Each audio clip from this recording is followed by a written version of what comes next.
Buongiorno carissime amiche e carissimi amici di RPL, come al solito un cordiale buongiorno da Antonio Verna, buon venerdì, siamo in diretta dalla sede di Via Bellerio qui a Milano, dove splende il sole, ormai l'estate è ufficialmente iniziata. Vi ricordo il numero per intervenire in diretta, come ogni venerdì, per fare domande al nostro caro amico Lorenzo Viviani, perché vi ricordo che adesso da alcuni venerdì andiamo in onda con la trasmissione Agricoltura dalle 10:35 alle 11:30. Il numero è lo 0266 20 35 29 e poi vi ricordo anche il numero WhatsApp che è il 346 64 277 56. Allora, in collegamento telefonico con noi abbiamo Lorenzo Viviani, deputato della Lega, amico di RPL, membro della Commissione Agricoltura. Ciao Lorenzo. Ciao Antonio, un caro saluto a tutti i radioascoltatori. E questo orario, devo dire la verità, è un orario che sicuramente avrà più audience e quindi insomma ne sono felice, anche perché il mondo dell'agricoltura merita insomma la sua attenzione e attenzione la stiamo dando tanto. Benissimo. Allora Lorenzo, prima di iniziare la nostra trasmissione volevo ricordare un appuntamento importantissimo per lunedì mattina, lunedì in radio, in collegamento telefonico con noi alle 11, lunedì 17 giugno ci sarà Vittorio Sgarbi, quindi parleremo un po' di tutto, di attualità politica, di cronaca, quindi insomma avremo numerosi ospiti. Senti Lorenzo, oggi di che parliamo? Anzi, prima di raccontare ai nostri ascoltatori di che parliamo, volevo sapere un po' qual è stata la tua settimana, no? La settimana alla Camera, sia per quanto riguarda i diversi provvedimenti che sono stati approvati da questo governo, e sia per quanto riguarda i temi agricoli. Ecco, prego. Ecco Antonio, questa settimana è stata una settimana diciamo molto intensa, è finita con l'approvazione dello sblocca cantieri, quindi ripartono tante opere in Italia, ripartono insomma quei cantieri che erano fermi comunque anche per quella mole di burocrazia che però non evitava comunque il malaffare, e quindi insomma cerchiamo di dare uno sprolone vero al nostro paese, quindi grande risultato targato Lega sblocca cantieri, ma poi naturalmente tutte le varie commissioni di riferimento hanno lavorato per il parere allo sblocca cantieri, perché poi naturalmente ognuno, basta che magari gli ascoltatori non lo sanno, però ogni commissione naturalmente su questi decreti del governo deve portare insomma il loro giudizio. Se si parla minimamente di agricoltura comunque ci deve essere il giudizio della commissione referente, quindi abbiamo lavorato anche noi come commissione agricoltura per una parte comunque marginale anche dello sblocca cantieri, e poi tanto lavoro, devo dire la verità. Abbiamo avuto anche l'audizione per quanto riguarda il COI, quindi insomma tutto il tema legato all'olio e insomma quell'equilibrio internazionale legato all'olio, quindi tanto lavoro. Però oggi parleremo di un argomento, te lo anticipo io, non ti faccio fare la domanda, ridondante. Oggi parleremo sempre, diciamo che l'hanno trattato al Senato, quindi mi fa piacere che poi in giornata con noi ci sia il sottosegretario Gava, il sottosegretario dell'ambiente, che si è occupato di persona, perché al Senato questa settimana è stata approvata una risoluzione che riguarda un tema agricolo molto ma molto importante, che è quello della cimice asiatica, la cimice marmorata asiatica, che è una cimice che sta mettendo a dura prova la nostra agricoltura. Questa cimice marmorata è una cimice che non è che mette in difficoltà solo un tipo di agricoltura, ma sta distruggendo la nostra agricoltura diciamo a 360 gradi, perché poi attacca le piante da frutto,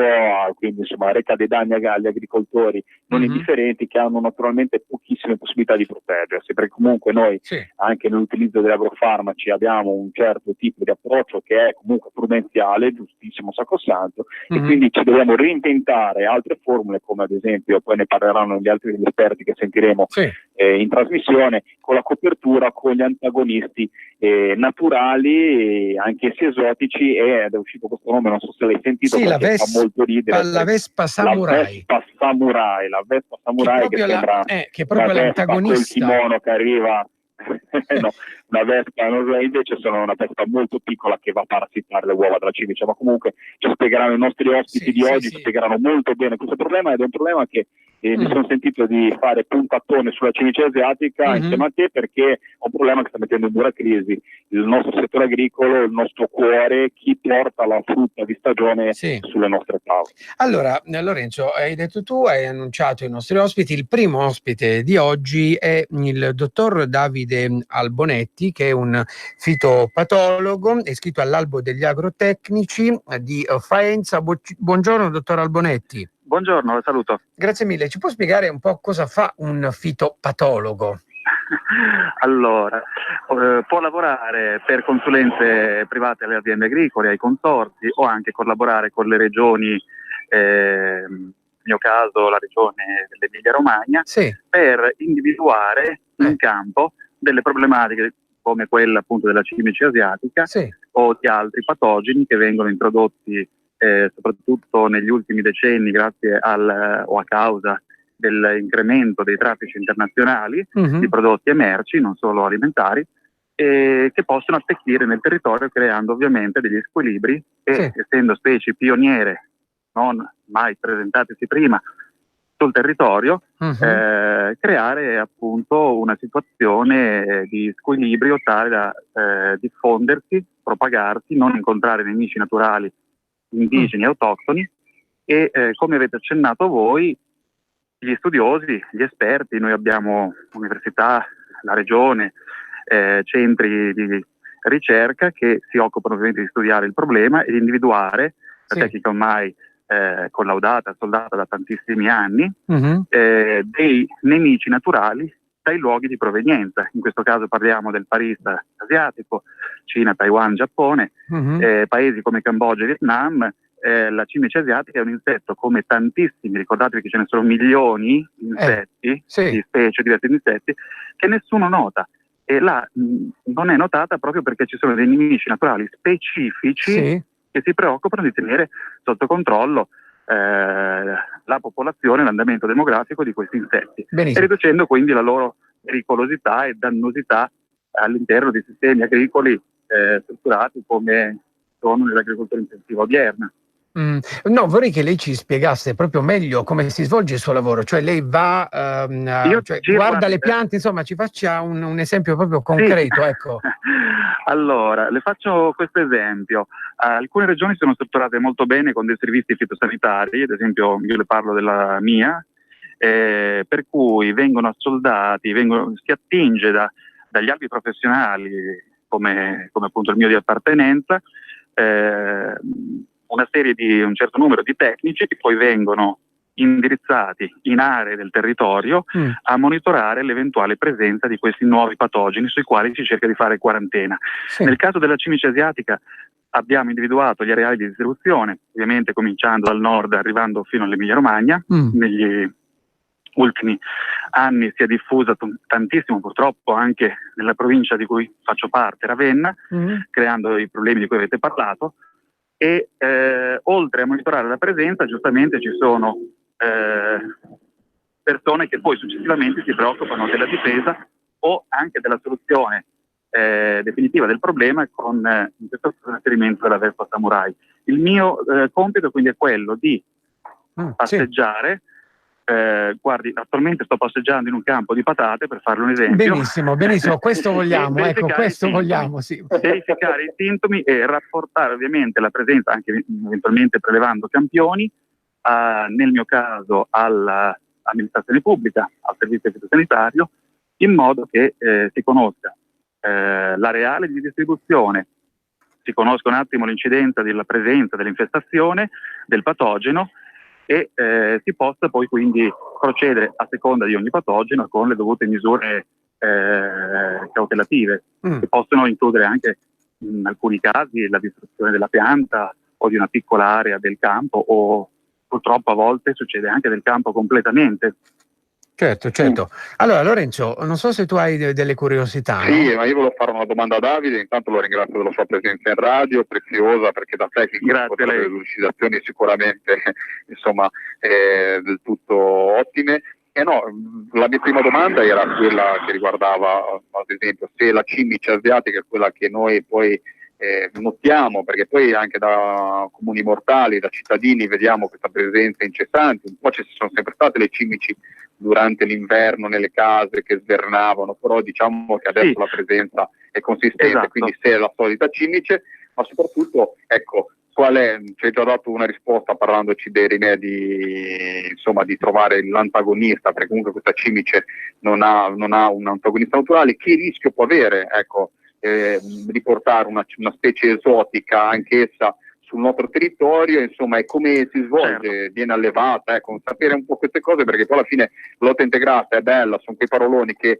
ci piace utilizzare anche noi, devo dire la verità, in Commissione Agricoltura, però se riesce a darci qualche delucidazione, poi da fitopatologo penso che comunque tu ormai sarai esperto, quindi insomma siamo in un paese in cui ti faccio 3 domande in una, in un paese in cui abbiamo visto arrivare piante del caffè che hanno portato, almeno si pensa, xylella in Puglia, ecco, che accorgimenti ci possono essere, oltre che poi portare la specie insomma esotica che possa combattere la specie all'olotto, una specie esotica anch'essa che è arrivata e ci mette in crisi, cosa possiamo fare per cercare di fare dei protocolli di quarantena, evitare che delle specie esotiche possano arrivare con le merci e provocare questi danni?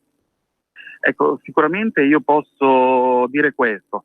Intanto sarebbe opportuno dare l'importanza e valorizzare i controlli in import, anche se mi rendo conto che quantitativamente è molto difficile, però abbiamo paesi come il Giappone e la Nuova Zelanda in cui la cimice asiatica non è pervenuta proprio perché hanno un sistema di controllo molto più rigido del nostro. Noi abbiamo sicuramente delle regioni, penso al Veneto, all'Emilia Romagna, dove i servizi sono molto presenti, molto attivi nei porti e anche sul territorio, come le dicevo. Sì. Però ecco, il sistema magari a livello nazionale non è perfettamente coperto o comunque va un attimo implementato. La Comunità Europea se ne è accorta, non dell'Italia, diciamo, del problema, per cui da dicembre uscirà una direttiva che valorizzerà molto, e questo per noi professionisti è un vantaggio, la figura dei collaboratori esterni delle pubbliche amministrazioni proprio nell'individuazione, nel controllo e nel monitoraggio dell'ingresso di questi nuovi patogeni. Abbiamo una media di 2-3 patogeni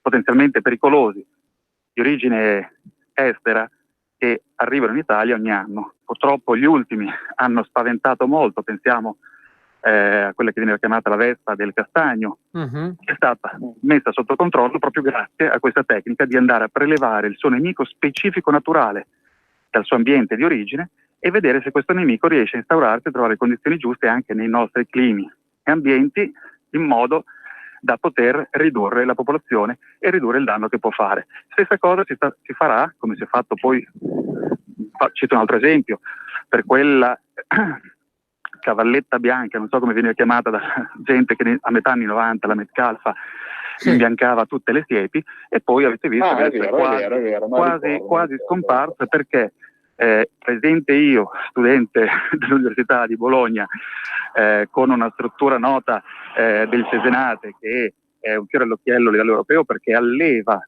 questi predatori o parassitoidi, queste vespine, e le va a lanciare in campo in accordo con ovviamente la pubblica amministrazione, le università e i centri di ricerca, e si è ridotto il problema. Ormai il problema Metcalfa esiste, ma è come qualsiasi altro problema. Le cimici in casa tutti le avete notate negli ultimi anni, sono nuove, sono diverse, marmorata, è difficile intervenire chimicamente perché in casa non si può, sappiamo che col PAN nazionale da un paio d'anni è molto più complicato usare la chimica, soprattutto quella potenzialmente tossica, vicino a centri abitati, figuriamoci in casa, ma anche negli stessi campi. L'agricoltura si sta muovendo verso una disintossicazione da prodotti chimici pericolosi. Quindi questa tecnica della lotta biologica, che poi esiste da centinaia d'anni, è la soluzione migliore. è assolutamente in mano a centri specializzati che studiano, preparano, confrontano con esperienze estere prima di operare un lancio di una nuova specie, un lancio artificiale di una nuova specie per insediarla nel territorio. Mai è stato fatto. Se ne parla oggi per la cimice asiatica, ma è stato fatto per la Nesia alfa, è stato fatto per alcuni afidi, per tantissimi insetti, per la vespa del castagno, che adesso è sotto controllo. E quando il rischio qual è?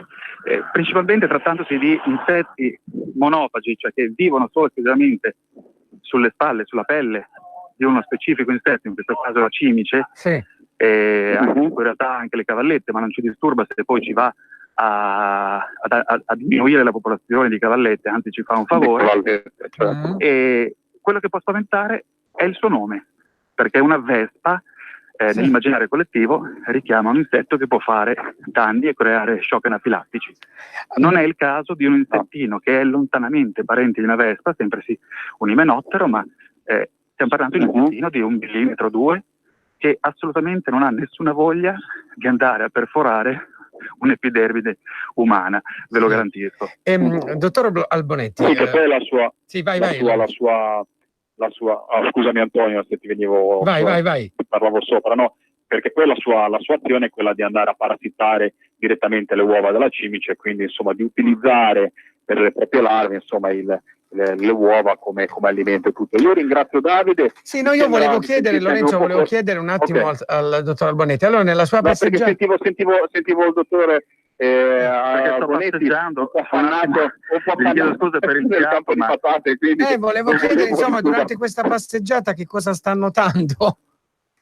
No, per fortuna la situazione è ottima. Qui con orgoglio posso dire che siamo in una regione dove l'agricoltura è importante, viene da una tradizione longeva e ci sono anche agricoltori appunto giovani preparati. Quindi ecco, diciamo che per adesso sto incontrando le colture in buono stato fitosanitario. Sì, benissimo. Va bene, allora grazie mille dottor Albonetti per essere stato con noi, buona giornata e buon lavoro. La ringrazio, grazie Davide. A voi, buona giornata. Allora, Lorenzo, in questo momento ci ha raggiunto un'amica di RPL, abbiamo il sottosegretario all'ambiente, Vania Gava della Lega. Ciao Vania, buongiorno. Ciao, buongiorno a voi. Buongiorno Vania. Buongiorno, allora, Vania. Grazie mille per aver accettato il nostro invito, mio e di Lorenzo. Allora Vania, raccontaci un po' le ultime novità della risoluzione che è stata approvata al Senato sulla cimice asiatica. Certo, ma allora quelle partivano da un decreto che è passato appunto in Consiglio dei Ministri qualche settimana fa e lo schema di modifica del DPR che introduce le deroghe alla disciplina prevista dalla direttiva Habitat è stato comunque un frutto di un lavoro molto lungo e approfondito data la specificità proprio e la delicatezza della materia. Questo è dovuto perché appunto c'è una fortissima esigenza dei territori di affrontare queste gravissime emergenze in agricoltura però è anche altrettanto importante e fondamentale dare risposte nel quadro più ampio di certezza scientifica e soprattutto normativa. Ora la mozione impegna il governo, anzi il Ministero dell'Ambiente, ad adottare queste linee guida per appunto l'introduzione di queste specie. La mozione dice appunto di fare in fretta. Chiaro, sono d'accordo, bisogna fare in fretta. Perché come dicevo c'è un comparto in sofferenza, dobbiamo anche fare bene perché comunque è un tema delicato.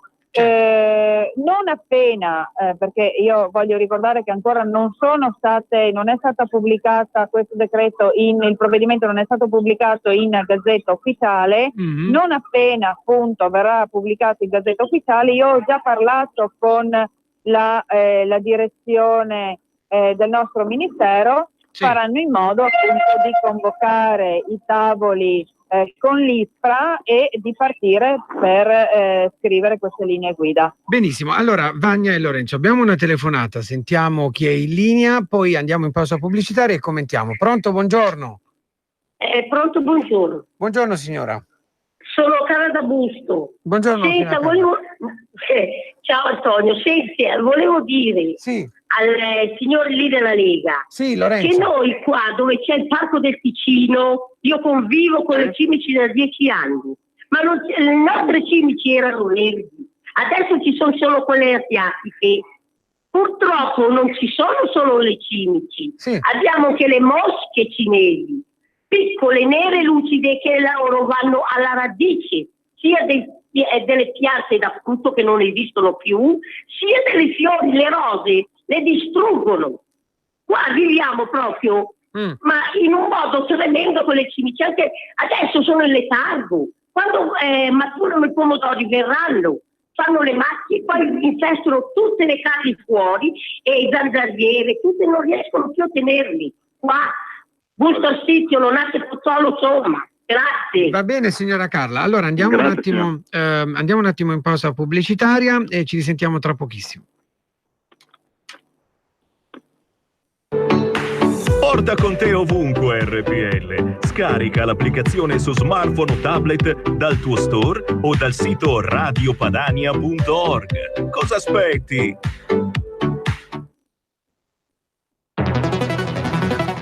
E lucevan le stelle. Sì, lo so che per realizzare tutti i progetti della Lega per l'Italia non bastano certo 2 parole, ma i 2 per 1000. Gli italiani sanno tutto e sanno pure che il codice per destinare alla Lega il 2 per 1000 è D43 e che lo si deve scrivere sulla dichiarazione dei redditi. Donar il mio solo pensiero, firmare www.2per1000lega.it. 2019. Ma chi ha parlato? Sono io, la Digital Radio, quella del sistema DAB+, e sono strafelice perché dall'anno prossimo sarò ufficialmente in tutte le auto.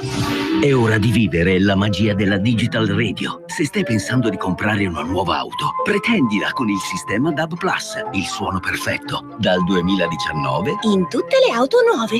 Dibidi dobidi DAB. Anche Radio Padania è in Digital Radio.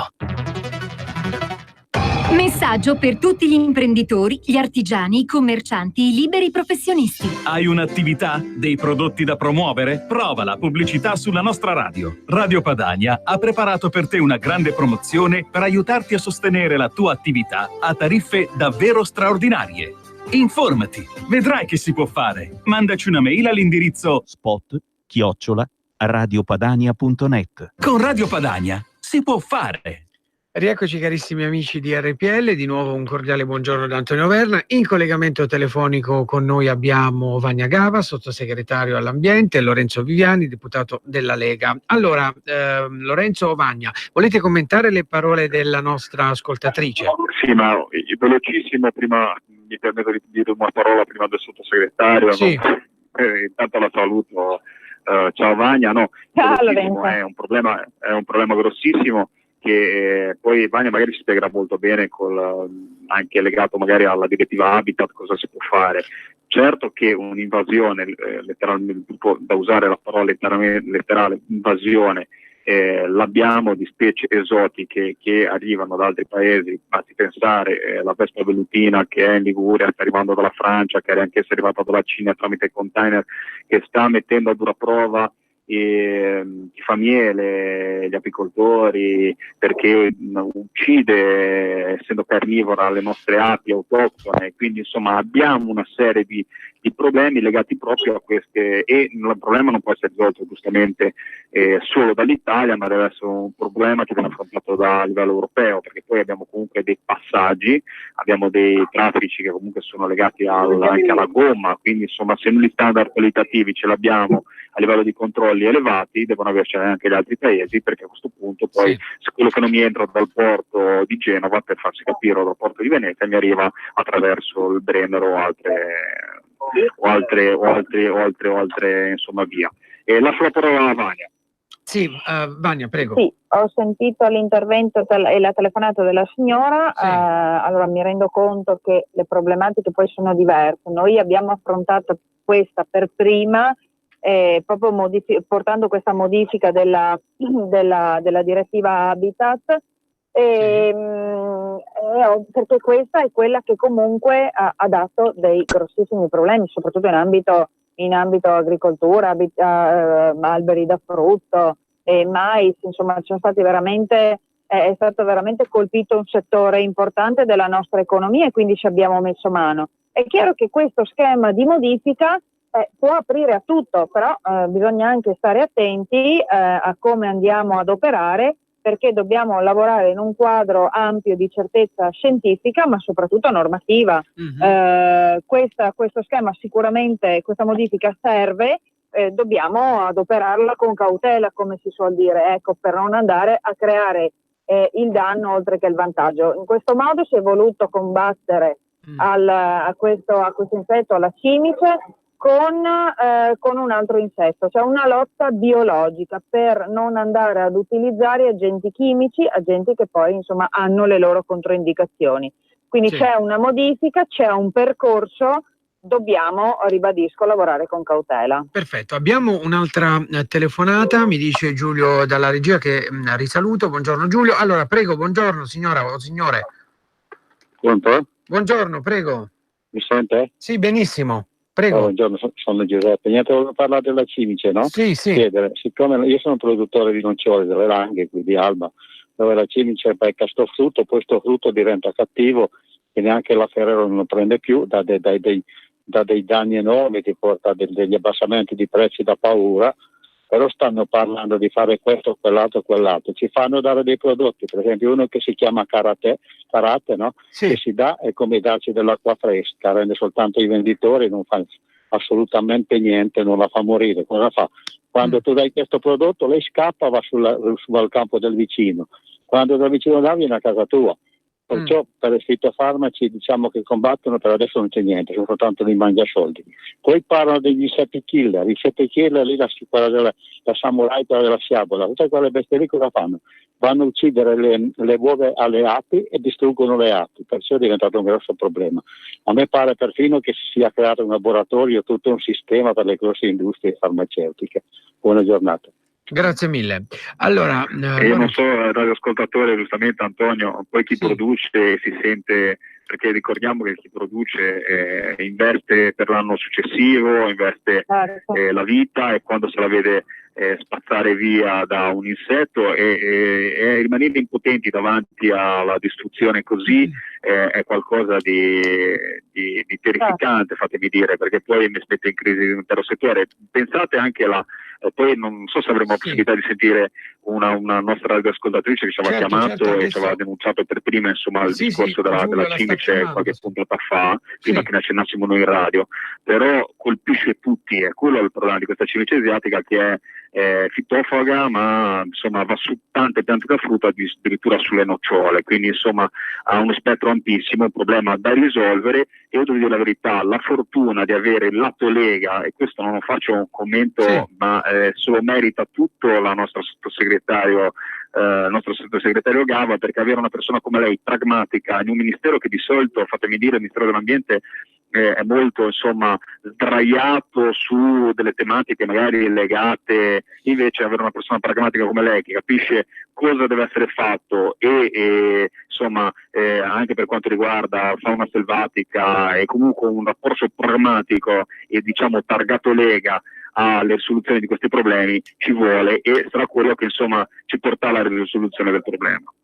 Benissimo. Vania, non so se vuoi aggiungere qualcos'altro, se hai anche altri 2 minuti per stare con noi. Sì, innanzitutto che ringrazio Lorenzo, ma io credo che il lavoro che stiamo facendo con lui stesso, che è proprio del settore, che stiamo facendo insieme, è un lavoro di squadra importantissimo, ma proprio perché è la nostra unità di intenti, quella di dire lavoriamo per il territorio, per le attività produttive, tutelando l'ambiente, perché si può fare, perché sviluppo sostenibile vuol dire anche questo, vuol dire che dopo anni di ricerche, di investimenti, di soldi investiti appunto per trovare nuove soluzioni, abbiamo delle tecnologie al giorno d'oggi che possiamo utilizzare per salvaguardare il comparto produttivo e la tutela ambientale.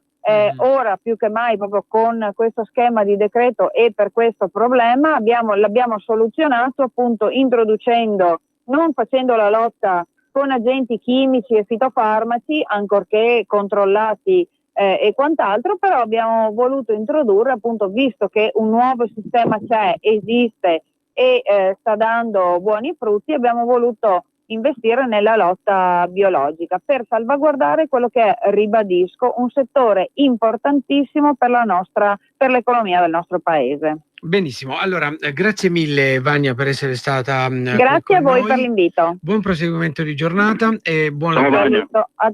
Saluti a tutti, ciao Lorenzo, saluti a tutti. Grazie mille a Vania Gava, sottosegretario all'ambiente. Allora Lorenzo, mi sa che siamo riusciti a metterci in contatto. Chiedo a Giulio dalla regia che non mi dà alcun cenno la nostra ascoltatrice. Ci ricordi un po' cosa ci diceva? Intanto, ecco, c'è in linea, mentre aspettavamo la radioascoltatrice, c'è da dire questo. Insomma, i nostri agricoltori giustamente si sentono da una parte demonizzati perché utilizzano, perché poi vedi, il problema grosso che cos'è? Che in tutta questa battaglia con questi insetti che distruggono le nostre colture, d'altra parte poi se loro fanno un trattamento in più oppure se vengono utilizzati gli agrofarmaci, abbiamo poi una serie di fra virgolette ambientalisti da salotto, fammelo dire, che vanno a dire ma voi utilizzate pesticidi, che poi non si chiamano pesticidi, si chiamano agrofarmaci. Ecco, mettiamo i puntini sulle i. La nostra agricoltura, i nostri agricoltori utilizzano in modo appropriato gli agrofarmaci che è necessario utilizzare per fare agricoltura. Cioè non c'è, quando noi parliamo di agricoltura biologica sacrosanta, fantastica, è bellissima e si vende molto bene, ecco, parliamo di un'agricoltura che non potrà mai essere l'agricoltura che sfama la nostra nazione per intera, perché è un'agricoltura che dà un consumo del suolo enorme, che comunque utilizza anch'essa degli agrofarmaci, anche se derivano magari da sostanze naturali, o comunque utilizza delle quantità di rame molto elevate. Quindi, insomma, non andiamo a demonizzare i nostri agricoltori che rispettano l'utilizzo i cartellini, le indicazioni degli agrofarmaci, rispettano i tempi di carenza, cosa, fammi dire, che invece nei prodotti che arrivano dagli altri paesi non viene fatta. Benissimo, allora abbiamo in linea la signora Federica. Buongiorno Federica. Sì, buongiorno, mi sentite? Benissimo, benissimo. Perché forse io sottofondo la radio così, niente. Sono stata contattata per piacere perché sono un agricoltore e di parlare di agricoltura.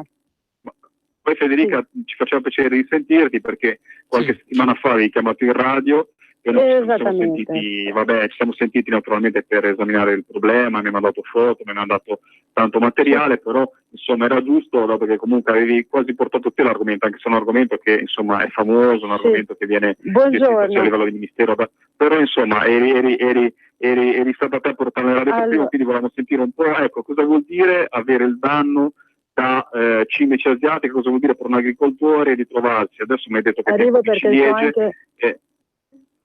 dimmi. Prego Federica. Abbiamo perso Federica. Pronto, perché sento il ritorno, adesso mi sentite? Ecco, dice Giulio di spegnere la radio.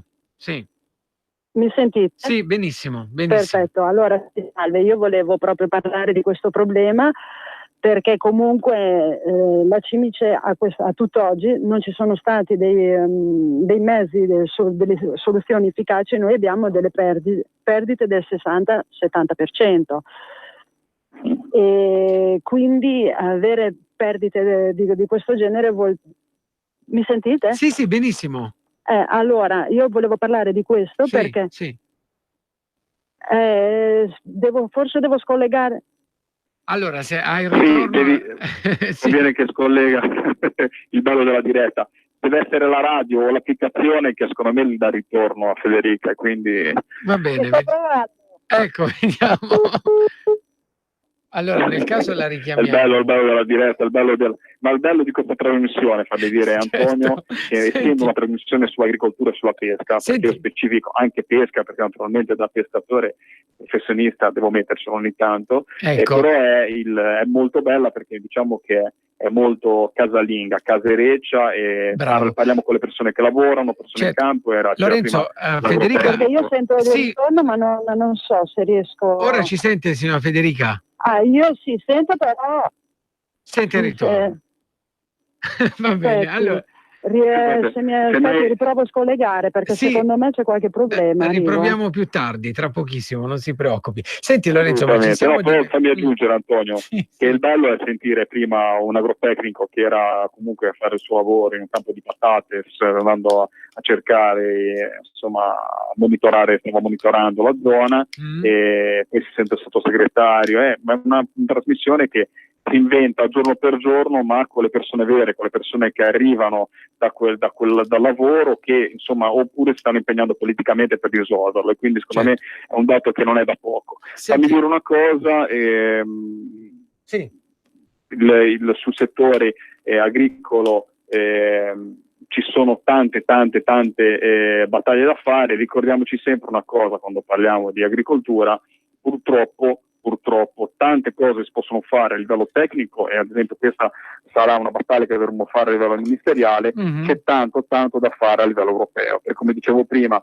se noi continuiamo a fare arrivare nel nostro paese, anche per dei controlli che i nostri amici, i nostri cugini magari oltre Alpe non fanno in maniera giusta, rimane praticamente inutile tutto l'impegno che ci mettiamo, perché c'è da dire, dopo quello che abbiamo detto, che i nostri controlli nei nostri porti, a volte anche a scapito, fammelo dire, della concorrenza a livello delle merci, perché noi stiamo molto di più magari a sdoganare o fare i controlli sulle merci. Questo si ripercuote naturalmente sulla scelta degli operatori dei nostri porti, però ecco, quindi insomma molte volte sdoganano molto più velocemente di noi, portano le merci in altri paesi guadagnando, perché naturalmente sdoganare vuol dire guadagnare, però a questo punto poi ci arriva la rumenta, fammi dire, da Ligure alla spazzatura che arriva magari nel porto di Rotterdam. Allora, Lorenzo, abbiamo recuperato la linea con la signora Federica, poi presentiamo una nutrizionista. E allora, prego signora Federica.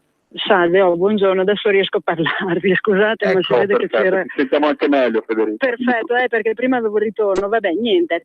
Allora sì, ringrazio dell'opportunità, come ho detto prima, noi perché si parla finalmente di agricoltura, ma agricoltura non in senso bucolico, ma in agricoltura in tutti i suoi aspetti, in questo caso della cimice. La cimice sì, avete già ampiamente descritto che insomma dà dei danni. Io parlo da agricoltore che vive proprio materialmente sui campi. Sì. Noi la cimice insomma è una specie polifaga che attacca tutte le colture, dai pomodori, nel caso nostro che è un'azienda frutticola, dalle burroni, ciliegie che abbiamo adesso, albicocche, per arrivare alla pesca, che è la parte più preponderante, diciamo, del nostro lavoro, arrivare alle mele, le pere, susine, insomma quasi tutta la frutta.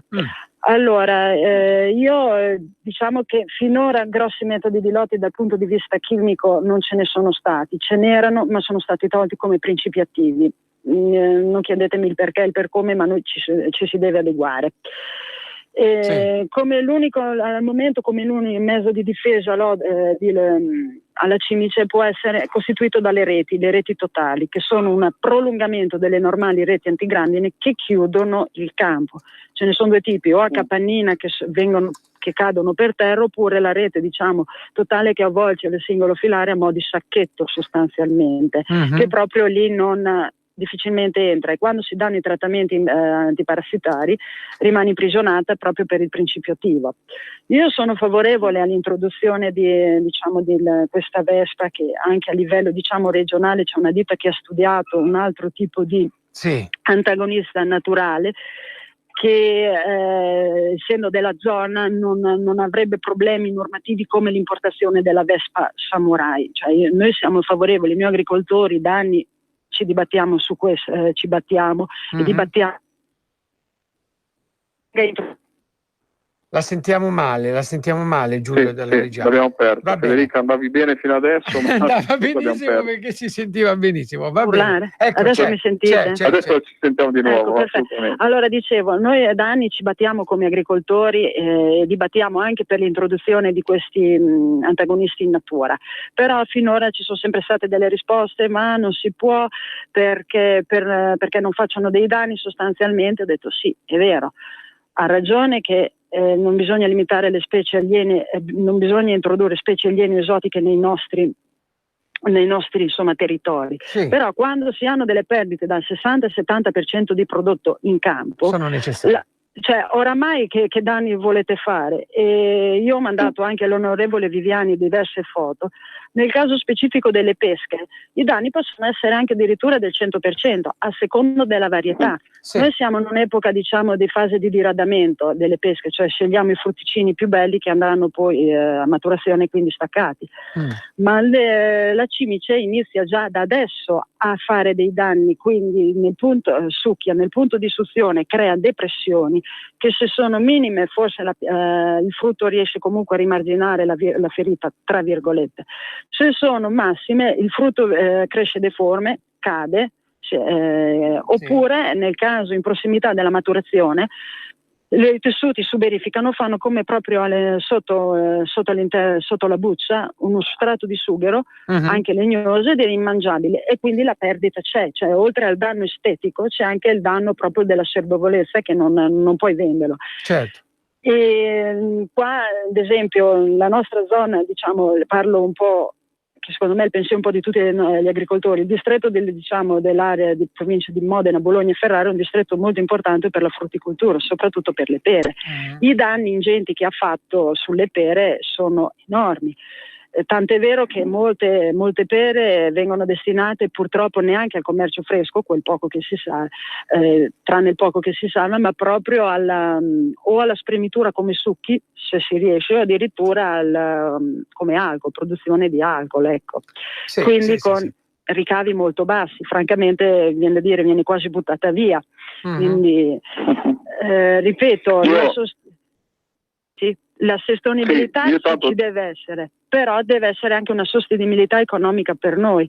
Io ringrazio perché da anni battiamo, ma finora sembra che a qualcuno il problema cimice sia una cosa campata per aria. Cioè, noi ringraziamo lei, signora, perché è stata un'ottima testimonianza, giusto Lorenzo? Assolutamente. Sai, Federica, il problema grosso è che guarda, la fortuna, non voglio ritornare anche al Ministro dell'Ambiente, abbiamo persone pragmatiche come Vagna, persone che riescono a affrontare questi problemi sapendo che la risposta, che sia l'antagonista, che sia l'utilizzo di agrofarmaci, deve essere una risposta veloce, decisa. Certo. Anche gli strumenti, la scienza deve essere al passo delle aziende. Certo. Io porto sempre l'esempio della pesca, che è, ad esempio, non la pesca alla frutta, ma la pesca professionale, quella che mi occupo, in cui abbiamo la scienza che è molto indietro rispetto a quello che osserva il pescatore. E molte volte anche nell'agricoltura abbiamo i vari enti che dovrebbero essere quelli che dovrebbero essere un passo avanti all'agricoltore, invece seguono a ruota anche loro gli agricoltori, quindi non riescono ad avere un intervento simultaneo o un intervento che riesca a dare delle risposte veloci. Ecco, qualsiasi cosa va fatta veloce, decisa. Naturalmente c'è l'incubo, fatemi dire, Australia, cioè il discorso di arrivano i topi, porto i gatti e poi i gatti mi terminano magari la specie autoctona. Certo. Però adesso c'è da dire che abbiamo dei mezzi, la ricerca, come ha detto bene il nostro agronomo prima, cioè il discorso del fatto che ad esempio questa vespa è monofaga, cioè va solamente su quella specie, va a parassitare solamente, al massimo va a parassitare un altro insetto molto simile, che è la cavalletta, magari, visto che c'è il problema. E quindi al massimo, ecco, insomma, può essere un bene ulteriore. Io ringrazio Federica per la sua testimonianza. Niente, poi se volete io in privato vi lascio, se qualcuno vuole piacere dialogare con me, vi lascio i miei recapiti telefonici. Va bene, grazie mille signora Federica. Grazie ancora Federica. Grazie mille. Allora, Lorenzo, prima di presentare, ho detto prima, abbiamo una nutrizionista, perché noi abbiamo bisogno, cercavamo insomma una dottoressa, nutrizionista, dietista, ce l'abbiamo oggi. Volevo chiederti dimmi. Dove sei? La nutrizionista, devo dire la verità, ci darà uno spaccato che sarà quello un po' più diverso, cioè alla fine di questa trasmissione in cui praticamente abbiamo dipinto l'agricoltura italiana davanti a un'apocalisse che è quella delle cimici. Purtroppo l'infestazione di cavallette è biblica, è diventata l'infestazione delle cimici, quindi una risposta che dovrà dare questo governo forte, decisa e veloce soprattutto. Però dobbiamo anche temperare un attimo, sentendo la particolarità della nostra frutta, sentendo cosa vuol dire mangiare frutta italiana, cosa vuol dire mangiare frutta di stagione, e magari consigliarci in base al mese e al periodo in cui ci troviamo cosa cercare. Perfetto. Allora, ti chiedevo dove sei innanzitutto oggi. Io sono alla Spezia oggi. Come il mare, devo andare in direzione Ponza, devo andare nei prossimi giorni. Perché che fai? Che vai a fare? No. Tutti mi dicono vai a Ponza, vai al mare, magari no, Ponza devo incontrare la comunità di pescatori perché insomma mi hanno chiesto un incontro da tanto tempo, solo che col discorso dei traghetti diventa molto difficile coltivare l'attività parlamentare, riuscire ad arrivare a Ponza. Sembra un paradosso, ma comunque devi organizzarti con i traghetti. E l'attività del parlamentare, guardate, vi dirò una cosa, ve lo dice un comandante di un peschereccio che sicuramente non gli faceva paura al duro lavoro perché mi giravo tutto il Mediterraneo. Se uno lo vuol far bene non ti risparmi un minuto del giorno. Io a mia moglie lo dico sempre, che mi dice perché non ricominci a fare il pescatore. Quindi vuol dire che se uno vuol far bene ti prende tanto, insomma. Allora Lorenzo, presentiamo la dottoressa Laura Starnini, dietista, nutrizionista. Buongiorno dottoressa. Sì, buongiorno, saluto a tutti voi e tutti quanti ci stanno seguendo in questa trasmissione. Grazie. Grazie. Allora, dottoressa, ci racconti un po' la frutta di stagione, no? Che cosa possiamo trovare in questo periodo, no? Come possiamo sbizzarrirci, ecco. No, siamo a giugno, quindi diciamo che abbiamo l'imbarazzo della scelta, abbiamo a disposizione tanta frutta come le albicocche, le ciliegie, i meloni, i frutti di bosco, sono tutti frutti, pere, pesche, tutti frutti ricchi di acqua in questo periodo diciamo così, dell'anno dove andiamo incontro a ondate di calore. Sappiamo che la Regione Liguria ha appena emanato un bollettino di vigilanza, un bollettino per fronteggiare eventuali ondate di calore. E tra cui diciamo che noi in campo diamo l'indicazione del consumare frutta e verdure, quindi parlando della frutta, la frutta di questo momento particolarmente ricca di acqua e quindi contrasta la sudorazione quando farà molto caldo, ci aiuta a scongiurare il rischio di disidratazione e ricca di antiossidanti, ricca di sali minerali e di vitamine che sostengono tantissimo il nostro corpo. È molto importante, questo ce lo dice l'Organizzazione Mondiale della Sanità, ma anche l'Istituto Italiano di Nutrizione, il Ministero della Salute, di consumare frutta e verdura in una quantità almeno di 400 grammi nella giornata, che corrispondono praticamente da 2-3 nell'arco della giornata. Ecco, quindi la mattina a colazione anche, no? Sarebbe ottimo, sì, proprio una bella sferzata al metabolismo, un bel po' di frutta, magari anche associato a carboidrati a basso indice glicemico, quindi non so, mettiamo dei cereali per esempio, o anche mischiato lo yogurt per esempio, nell'organismo, frutti di bosco e frutti generale ci danno appunto sostanze che sono veramente fondamentali per il nostro corpo. Gli antiossidanti contrastano anche l'invecchiamento cellulare, hanno veramente tante proprietà, ma anche frutta e verdura aiutano a contrastare l'insorgenza di patologie come patologie neoplastiche, quindi sono anche protettori, facciamo prevenzione. Dottoressa, se noi andiamo al mare, no? Lei ci consiglia di mangiare, di portare al mare una frutta, giustamente o no? Assolutamente sì, la frutta può essere consumata anche come spuntino e al mare, sudando molto e anzi esponendoci anche al sole, se consumiamo frutti come può essere per esempio il melone, in questo momento ricco di sostanze che stimolano la produzione di melanina, che ci aiuta poi a proteggerci anche dai raggi solari, e sicuramente, come dicevo prima, ricchi di acqua, appunto una bella macedonia. Se insegniamo anche ai bambini a mangiarla e facciamo anche prevenzione da questo punto di vista e facciamo sicuramente tanta salute. Oltre che se scegliamo anche alimenti del territorio, quindi il chilometro zero, andiamo a sostenere anche quello che è il discorso legato a un maggior potere nutrizionale degli alimenti, cioè consumando un cibo comprato meglio dal contadino, ma comunque dal territorio, dai produttori locali, abbiamo la possibilità di consumare un alimento a concentrazione più elevata di principi nutritivi. Certo. Ossia, prego. No, niente, volevo vedere chiedere a Lorenzo se anche lui aveva delle curiosità. Ma guarda, Laura, scusami Lorenzo, tu mangi molta frutta. Ti sento malissimo, scusa. Mangi molta frutta? Che io mangio molta frutta, però sono di quelli che la mangia in maniera sbagliata. Faccio questa confessione perché o la mangio un giorno, ne mangio tantissima, invece secondo me adesso la nostra Laura mi sgriderà, sarebbe da mangiare giustamente il quantitativo giornaliero. Invece sono uno di solito che dice questa cosa mi fa bene, allora la mangio tanto, che è proprio il discorso. E sono anche un biologo, quindi insomma sono veramente una causa persa. No, non faccio neanche domanda, Laura, perché insomma ha detto già da questa radio che possiamo dire è ultra campanilista, è super schierata per il Made in Italy e per la nostra agricoltura, insomma hai già detto tutto. Ti volevo chiedere il valore aggiunto dal punto di vista della nutrizionista che poteva avere insomma il nostro chilometro zero, il cibo del contadino, il cibo del territorio, insomma la frutta fresca soprattutto. Quindi mi hai dato già una risposta più che esauriente, Laura, su questa tematica. Ecco, allora io vi chiederei di rimanere un attimo in attesa per una brevissima pausa pubblicitaria, ci risentiamo tra pochissimo così poi ci salutiamo, ecco, prego. Ciao Ruspa, come butta? Guarda che sei in onda. Donare il 2 per 1000 alla Lega è importante per i progetti di Matteo Salvini? Sì, la gente lo sa. Sa pure che D43 è il codice da scrivere sulla dichiarazione dei redditi. Sì, D43, lo sa, e che se lo dici al suo commercialista fa tutto lui.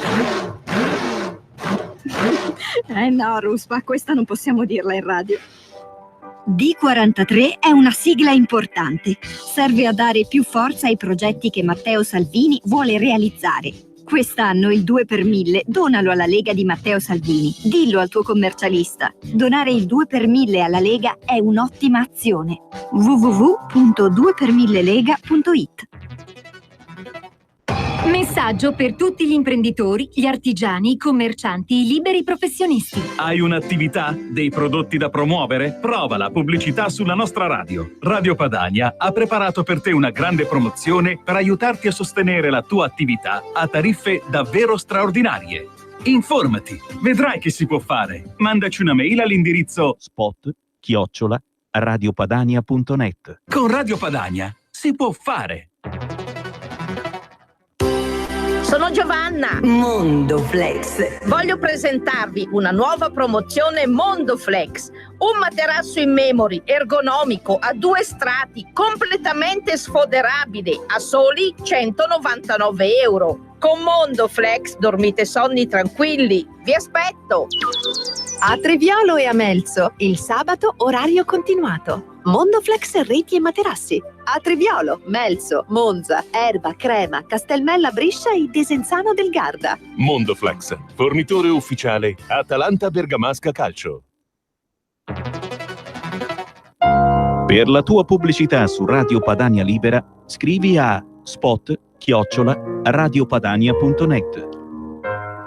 Allora, rieccoci carissimi amici di RPL, in collegamento telefonico con noi c'è ancora Lorenzo Viviani, deputato della Lega, abbiamo la dottoressa Laura Starnini, nutrizionista, ci stiamo divertendo un po' a parlare della frutta di stagione, cosa può apportare al nostro organismo, ottimi benefici. Ultime battute, dottoressa, non so, vuole aggiungere qualcos'altro? Ma sicuramente colgo l'occasione anche per fare un po' di prevenzione nei confronti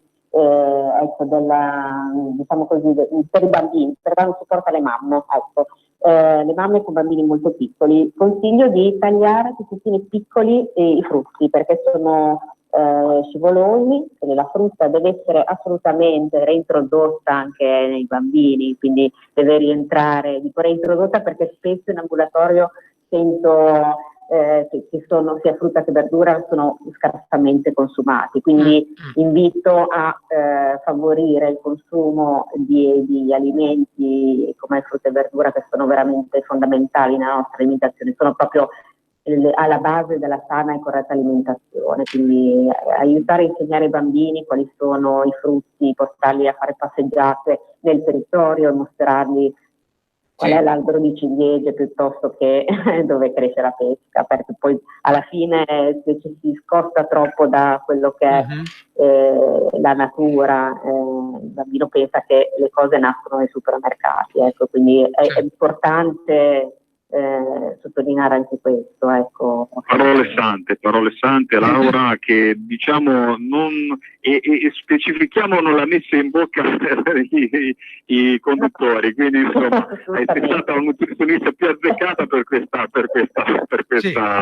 trasmissione. Io ti ringrazio, Laura, per la tua presenza.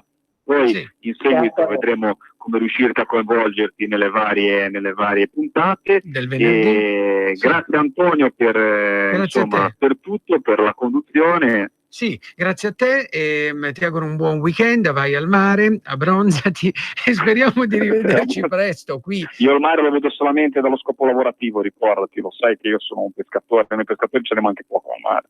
Va bene, però lo conosci bene, quindi sai anche quando approfittare per farti un bagno, ecco, dai, diciamo questo. Allora, grazie mille alla dottoressa Laura Starnini. Sì, grazie Laura, l'ultima hai specificato quanto sia importante per noi riuscire a preservare la nostra agricoltura. Questa puntata che è stata al centro una dinamica che sta veramente mettendo in crisi i nostri agricoltori, quanto sia importante dare una risposta importante politica, quindi senza schieramenti, ma solamente che sia decisa nella risoluzione dei problemi dei nostri agricoltori. Grazie Laura, grazie Antonio. Grazie a te, dalla prossima volta oppure vediamo se riusciamo a stabilire anche una sigletta, che ne dici?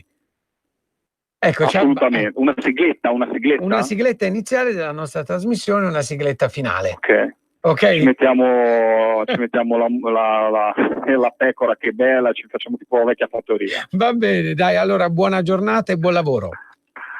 Ciao Antonio, un caro saluto a tutti i radioascoltatori. Grazie mille a Lorenzo Viviani, deputato della Lega. Allora, adesso chiudiamo questo capitolo dedicato all'agricoltura, ritorniamo ai temi di politica del giorno, lo facciamo con Giuseppe Cesare Donina, deputato della Lega, amico di RPL, in collegamento telefonico con noi. Ciao Giuseppe, buongiorno. Ciao Antonio, buongiorno e buongiorno agli ascoltatori. Allora, Giuseppe, raccontaci un po' quella che è stata la settimana, no? Alla Camera, ecco, che cosa è stato approvato? Facciamo un piccolo riassuntino. Questa settimana abbiamo avuto finalmente il famosissimo sblocca cantieri che è stato praticamente rallentato un po' al Senato, è stato dibattuto molto all'interno del Consiglio dei Ministri e finalmente l'abbiamo partorito alla Camera ed è stato fatto finalmente da ieri sera legge. Questo sblocca cantieri che era sostanzialmente un attimino, cioè, al di là del nome, voleva dare quel segnale di snellimento, di operatività e di partenza che questo governo vuole dare. In questi ultimi anni con l'ente anticorruzione, con tutto il resto, abbiamo e col codice degli appalti attuare, effettivamente tutte le opere, ma grandi e anche piccole, sono state di molto rallentate, cioè i piccoli comuni non dovevano avere una centrale unica di committenza che era condivisa, prima di fare un appalto non potevano sopra una certa soglia appaltarlo direttamente, c'era tutta una serie di lungaggini che rallentavano effettivamente i lavori pubblici nel nostro paese. Con questo decreto auspichiamo e ci auguriamo di aver dato il là un po' a far ripartire l'economia e i lavori in questo paese. Benissimo, senti Giuseppe, si è parlato dallo scorso weekend, si è incominciato a parlare di mini bot. Tria dice oggi quella dei mini bot è una cattiva idea, naturalmente, lo ha detto proprio il ministro rispondendo ai giornalisti prima di incontrare Moscovici a margine del Consiglio Ecofin. Tu che ne pensi dei mini bot? Ma alla fine poteva essere una proposta per rilanciare l'economia. Chiaro che da questo lato do ragione un attimo anche a Claudio Borghi. La nostra economia sta ristagnando, il sistema bancario in questi anni non ha dato sto grande incentivo per far ripartire l'economia. Questa poteva essere una delle tante idee che noi abbiamo per rilanciare il comparto economico all'interno del nostro paese. È chiaro che il dato di fatto è che, come è stato negli ultimi anni, non può più andare avanti, quindi qualcosa di nuovo si può fare. Poi i tecnici, gli economisti, ne abbiamo noi, ci sono il governo, anche Tria stesso, per l'amor di Dio, il ministro, e quindi ne saprà di economia. Comunque sia la tendenza, l'inversione di tendenze che dobbiamo dare, è appunto quella di fare qualcosa diverso rispetto a questi ultimi anni. Ecco, benissimo. Senti, Giuseppe, in questi giorni tiene banco una polemica, no? La bufera sulle procure. Ora Calenda dice il comportamento di Lotti è inaccettabile, il PD lo dica, poi critiche all'ex ministro per lo sport arrivano anche da Zanda, dice valuti attentamente se lasciare il partito, no? Tu non so se hai seguito questa vicenda da quando è scoppiata e che idea ti sei fatto? Ma purtroppo è un rammarico vedere che nel nostro paese non c'è mai nulla sopra le parti, e questo fa male, ma fa male a tutto il paese, nel senso che alcune organizzazioni, tipo il Consiglio Superiore della Magistratura, tipo dico anche la comunicazione pubblica, la RAI, anche i giornalisti, auspicheremmo tutti che fossero sopra le parti. Purtroppo nel nostro paese spesso accade che non è così. E il problema cos'è? Che poi azioni di questo tipo danneggiano poi la serietà e la professionalità anche di moltissimi che secondo me fanno il loro mestiere, compreso i magistrati, in maniera egregia, in maniera equidistante e apolitica. Benissimo. Senti, che cosa c'è in programma la settimana prossima nella tua commissione, che ricordiamo che è quella che riguarda i trasporti, giusto? Esatto, nella mia commissione abbiamo già iniziato a votare gli emendamenti che scadevano la presentazione all'inizio di settimana scorsa, e abbiamo già iniziato una valutazione con i tecnici del MIT, abbiamo fatto tutte le valutazioni, abbiamo dato tutti i pareri. Settimana prossima continuiamo in commissione la votazione dei vari emendamenti per vedere di arrivare alla fine di questo codice della strada e portarlo finalmente in aula. Dovrebbe esserci anche il decreto crescita che è in commissione, anche lì bilancio. Auspichiamo che per martedì o mercoledì arrivi in aula, e da lì anche lì sempre rilanciando e credendo che il nostro paese ha bisogno di meno vincoli, meno catene, un po' più di libertà per aumentare sia l'efficienza, l'economia, il PIL e tutto. Certo. Senti Giuseppe, ma con l'Europa quale sarà insomma la via d'uscita tra l'Italia e l'Europa, dell'Italia con l'Europa, ecco? Ma la via d'uscita sull'Europa, allora presumo, il segnale è arrivato chiaro e forte alle elezioni europee, quindi presumo che anche già in Europa nessuno abbia l'interesse a mettersi contro l'Italia. È uno dei paesi fondatori, è un paese dove l'economia fa di riferimento, dove le nostre menti e le nostre professionalità sono comunque un punto di riferimento in tutta Europa. Siamo un paese bellissimo con un turismo che tanti paesi non hanno. Alla fine presumo che il buonsenso prevalga, quindi anche l'Europa presumo che quando ci saranno i nostri riferimenti in Europa, i nostri commissari faranno un ragionamento che è propositivo, anche perché l'Europa senza l'Italia è una pecca più per loro che per noi, quindi presumo che il percorso sia da fare condiviso e il buonsenso prevalga. Benissimo. Allora Giuseppe, grazie mille, ci risentiamo prossimamente in radio, buon weekend e buon lavoro. Grazie mille Antonio, grazie mille agli ascoltatori. Grazie mille a Giuseppe Cesare Donina, deputato della Lega. Allora, guardiamo le ultime notizie che ci giungono dalle agenzie di stampa. Come dicevamo prima, la polemica per quanto riguarda le procure. Calenda del PD dice il comportamento di Lotti è inaccettabile, il PD lo dica. Quello di Luca Lotti non è affatto un comportamento normale, dissento su questo, è al contrario inaccettabile da ogni punto di vista. A quale titolo e con quale scopo si concertano azioni riguardanti i magistrati? Il PD deve dirlo in modo molto più netto rispetto a quanto fatto fino ad ora. Lo ha scritto Carlo Calenda su Twitter, rispondendo ad un follower che ricordava come sull'azione di Luca Lotti Renzi avesse sostenuto che era tutto normale. Guardiamo adesso un'altra notizia, metalmeccanici. Bentivogli dice questo governo fa come Schettino, Bentivogli della FIMCISL, basta condoni fiscali e sussidi, bisogna far ripartire il paese con equità e giustizia, afferma il segretario della sigla sindacale. Il governo in questa permanente campagna elettorale fa un po' come Schettino, si avvicina alla scogliera per prendere applausi, ma sta facendo affondare la nave. Così Marco Bentivogli, segretario FIMCISL, alla manifestazione dei metalmeccanici a Milano. Basta condoni fiscali e sussidi, bisogna far ripartire il paese con equità e giustizia, ha aggiunto. Andiamo a guardare altre notizie. In Svizzera lo sciopero delle donne per la parità salariale. Dopo 28 anni le donne tornano in piazza. Stesso stipendio dei maschi. Le lavoratrici guadagnano il 20% in meno dei lavoratori. I collettivi femministi locali hanno invitato le concittadine a interrompere il lavoro. Vediamo ancora l'Ansa.it.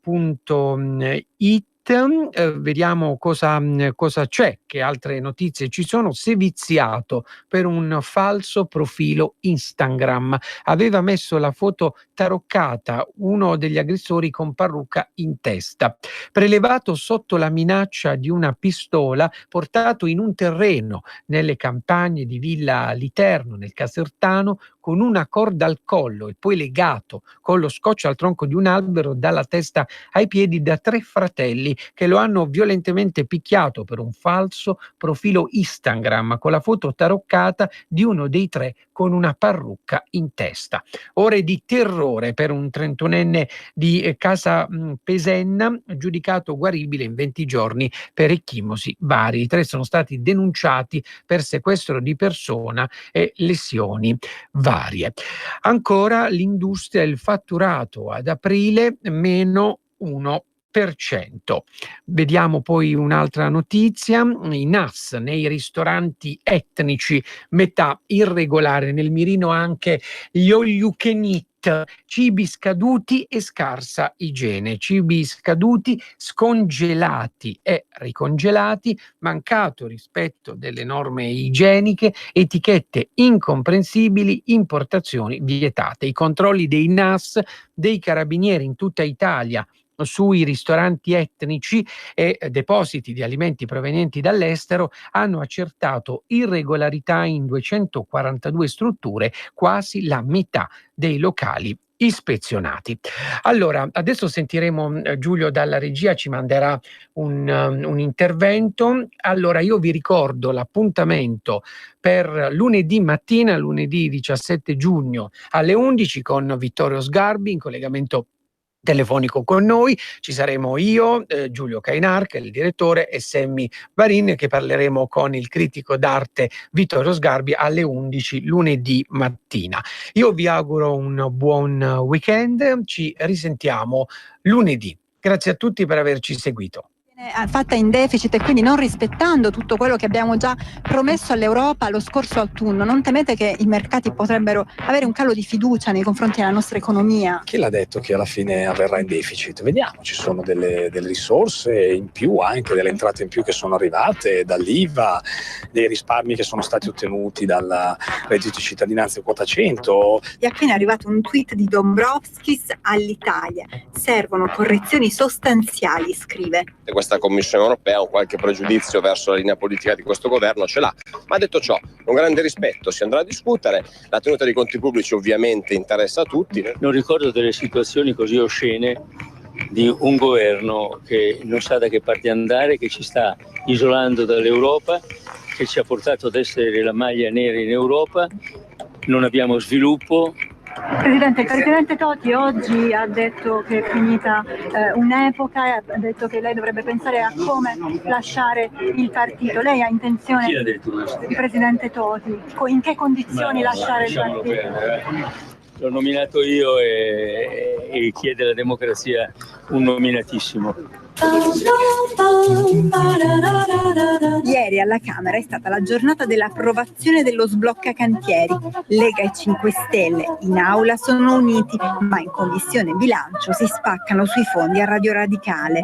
Di Maio su Facebook parla di una cosa gravissima e chiede alla Lega di risponderne.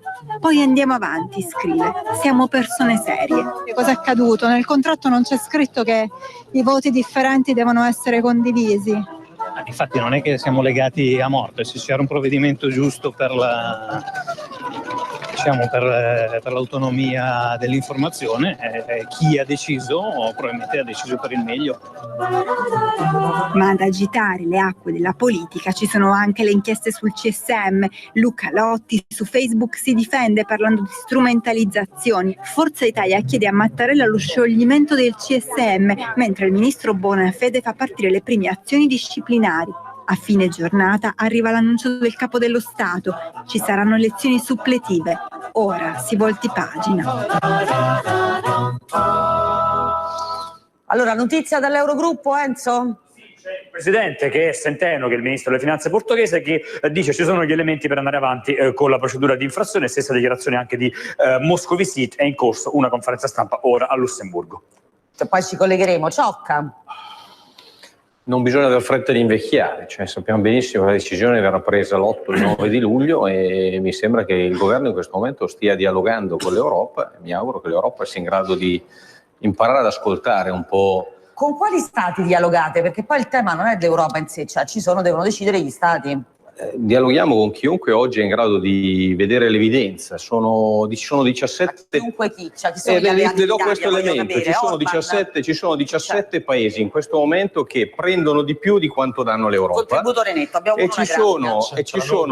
ci sono 10 paesi, tra i quali l'Italia, che invece prendono meno rispetto a quanto danno l'Europa. Quindi anche qui, tipo l'Ungheria. Anche qui quello che io dico è come si può pensare di sanzionare l'Italia, che è uno dei 10 paesi che lascia sul tavolo europeo molte risorse rispetto a quelle che prende. Questo è il tema. Quindi qual è l'azione punitiva? Perché l'Europa dovrebbe prendere un'azione punitiva nei confronti dell'Italia? Perché abbiamo violato le regole. Le regole. Allora mi scusi, governo Monti, il debito pubblico mensile. Aspetta, mettiamo il cartello sul debito che abbiamo negli ultimi anni. Questi sono i dati degli ultimi anni, no? Quando c'era Monti, il debito pubblico. Sì, però lei mi insegna una cosa, che non è il problema, il debito pubblico non si calcola in valori assoluti, ma in rapporto al PIL. Sì. Ecco, quello è il dato che conta, è quello là, lo vedo, lo faccio vedere tutte le mattine purtroppo. 2015 131,6, 2016 scendeva a 131,4, 2017 131,4, 2018 è tornato a salire. Quello è il dato che conta. Come si fa ad agire? L'ha detto bene lei, bisogna agire sul PIL, bisogna aumentare la produzione del nostro paese. Secondo lei ridurre le tasse è un modo per aumentare la produzione del nostro paese? Sì, e chiunque non ci vuole una laurea in economia, seppur ne sono dotato, per capire che ci vuole l'aumento della produzione per aumentare il PIL del nostro paese, per ridurre il debito pubblico. Per agire su quel fattore serve ridurre le tasse e l'Europa deve consentire al paese Italia di ridurre le tasse. Anche in deficit. Anche in deficit, perché è un deficit di prospettiva e è estremamente importante. Questo è il tema. Perché l'Europa non vuole concedere all'Italia questo? Perché ha interesse continuare a far sprofondare nelle sabbie mobili l'Italia. Sì, è un dato oggettivo. Io capisco, Martina, guarda, tu hai parlato prima e non ti ho interrotto. Sì, diciamo che hai detto cose che veramente Martina da cittadino non parlava di cose che faceva. No, però io sono stato in silenzio. Adesso che parla Ciocca, io capisco che voi andate in agitazione. Chi ci sta guardando sa benissimo che avete governato per 5 anni e in 5 anni, ripeto, avete avuto la confidenza con questa Europa per un motivo solo: si faceva accoglienza, clandestinità per tutta Europa. Noi abbiamo interrotto questo meccanismo e questo governo non piace all'Europa. Fortunatamente però piace agli italiani, non piace all'Europa e non agli europei, non piace a Moscovici, che tra 2 mesi vediamo che fine fa. Tra 2 mesi Moscovici vediamo che tipo di lavoro dovrà trovarsi.